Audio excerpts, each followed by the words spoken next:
రాహుల్ గాంధీ గారు అనేక సమస్యలపై ముందుగానే ప్రభుత్వానికి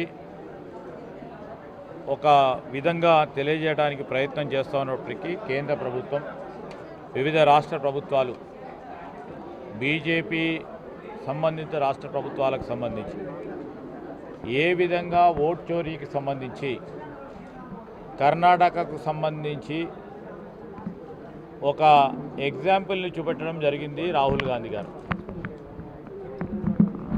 అన్ని సాక్ష్యాలతో కూడుకున్న సాక్ష్యాలను ముందు పెట్టి ముందుకు నడుస్తూ దేశంలో వివిధ రాష్ట్రాల్లో బీజేపీ పాలిత రాష్ట్రాల్లో ఏ విధంగానైతే ఓట్ చోరీకి పాల్పడి వారు ఎన్నికలు గెలవడానికి ప్రయత్నం చేస్తున్నారో రాహుల్ గాంధీ గారు ప్రత్యేకంగా దేశ ప్రజానీకానికి సంబంధించి ఓటు ప్రాథమిక హక్కు అని తెలియజేస్తూ ముందుకు నడుస్తూ ఉన్నారు. అదేవిధంగా ఇక్కడ నిన్న కేటీఆర్ గారు రాహుల్ గాంధీ గారిని చూసి పులిని చూసి ఎవరు వాత పట్టుకున్నట్టు ఉంది నక్క. ఎవరిచ్చిండ్రు నివేదిక? కలెక్టర్ గారు స్పష్టంగా చెప్పడం జరిగింది. పార్లమెంటు ఎన్నికల కంటే ముందు ఓట్లకు సంబంధించి అసెంబ్లీ ఎన్నికల కంటే ముందు ఓట్లకు సంబంధించిన ప్రభుత్వం ఎవరిది ఉండే అని ఇక్కడ టీఆర్ఎస్ పార్టీ ప్రభుత్వం అధికారంలో ఉండే. తప్పిదాలు ఆనాడు జరిగినాయంటే వారి హయంలో జరిగినాయి.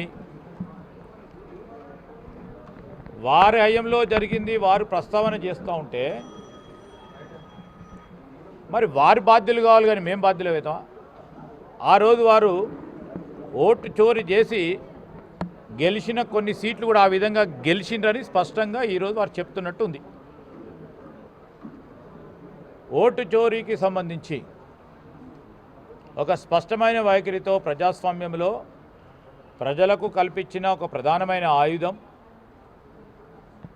ఎన్నికలు జరిపి ఈరోజు ప్రజలకు సంబంధించిన ప్రభుత్వాలు ఏర్పాటు చేయాలి, వారి ప్రతినిధులను ఎన్నుకోవాలనే ఒక ప్రధానమైన ఉద్దేశంతో రాజ్యాంగంలో ఉన్న హక్కును కల్పించే కార్యక్రమం చేస్తే దాన్ని తూట్లు పొట్టడానికి ఒక పరంగా బీజేపీ పాలిత రాష్ట్రాలకు సంబంధించిన అక్కడున్న ఓట్ల చోరీ ఏ విధంగా అయిందో గత టీఆర్ఎస్ పార్టీ ప్రభుత్వంలో కూడా అదే విధంగా అయిందని వారే చెప్తా ఉన్నారు. ఇది స్పష్టం. మాకు చిత్తశుద్ధి ఉంది, మేమేదో చెప్పాలని కాదు. ఈరోజు జూబ్లీ హిల్స్ ఎలక్షన్స్కి సంబంధించి ప్రజల్లో ఈ ప్రభుత్వంపై ముఖ్యమంత్రి గారిపై ఒక నమ్మకం, ప్రత్యేకించి గ్రేటర్ హైదరాబాద్ మున్సిపల్ పరిధిలో గత 2 సంవత్సరాల నుంచి ఒక ప్రణాళికబద్ధమైన కార్యక్రమాలు తీసుకొని రాబోయే 2-3 దశాబ్దాలకు సంబంధించిన ప్రణాళికలు సిద్ధం చేసుకొని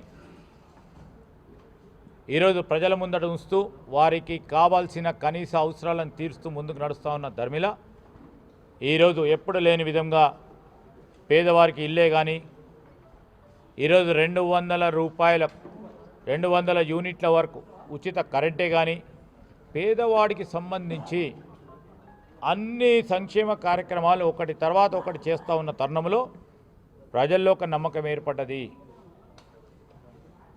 జూబ్లీ హిల్స్ అభ్యర్థి ఒక యువకుడు, ఒక బలహీన వర్గాలకు సంబంధించిన సోదరుడు, రాజకీయాల్లో చురుకుగా ఉన్న వ్యక్తి, నిత్యం ప్రజలకు అందుబాటులో ఉండే వ్యక్తిగా అక్కడున్న మరి స్లమ్ ఏరియాలకు సంబంధించిన ప్రతి సమస్యను తన సమస్యగా తీసుకొని అధికారుల దగ్గరికి వెళ్ళి సమస్య పరిష్కారం చేయడానికి ఒక యువకుడిగా, చదువుకున్న యువకుడిగా ఈరోజు వారు మా అభ్యర్థిగా ఉన్నారు. మేము గెలుస్తాము, గెలిచి తీరుతాము అని నమ్మకంతో మేము ముందుకు పోతూ ఉంటే టీఆర్ఎస్ వైఖరి ఏ విధంగా ఉంది? ఓడిపోతాము, ఎవరిపైన అభియోగం నెట్టాలి అనే ఆలోచనతో గత ప్రభుత్వంలో జరిగిన ఓట్లకు సంబంధించిన నమోదు కార్యక్రమం భాగంలో వారి హయంలో జరిగిన ఆ నమోదు కార్యక్రమాన్ని మాపై మోపే కార్యక్రమం చేస్తూ ఓట్ల ద్వారా లబ్ధి పొందే కార్యక్రమం కాకుండా ప్రజలకు మీరు ఏం చేసినారు? ఈరోజు ప్రతిపక్షంలో ఉండి ఏం చేస్తారు? 10 సంవత్సరాలు అయినప్పటికీ ఈరోజు మళ్ళా పోయి స్లమ్ ఏరియాకు సంబంధించి అక్కడ ఉన్న సమస్యలు వారు చెప్తున్నారు. అంటే ప్రభుత్వంలో ఉండి వారు చేయలేకపోయినారని చెప్తున్నారు. మేము ప్రభుత్వం నుండి ఒకటి తర్వాత ఒకటి సమస్య పరిష్కారం చేస్తున్నామని మేము ముందుకు పోతాను. సో ఈరోజు జూబ్లీ హిల్స్ ఎన్నిక సంబంధించి ఖచ్చితంగా మేము వారు ఎన్ని అభియోగాలు చేసినా మేము ఖచ్చితంగా గెలిచి తీరుతాం.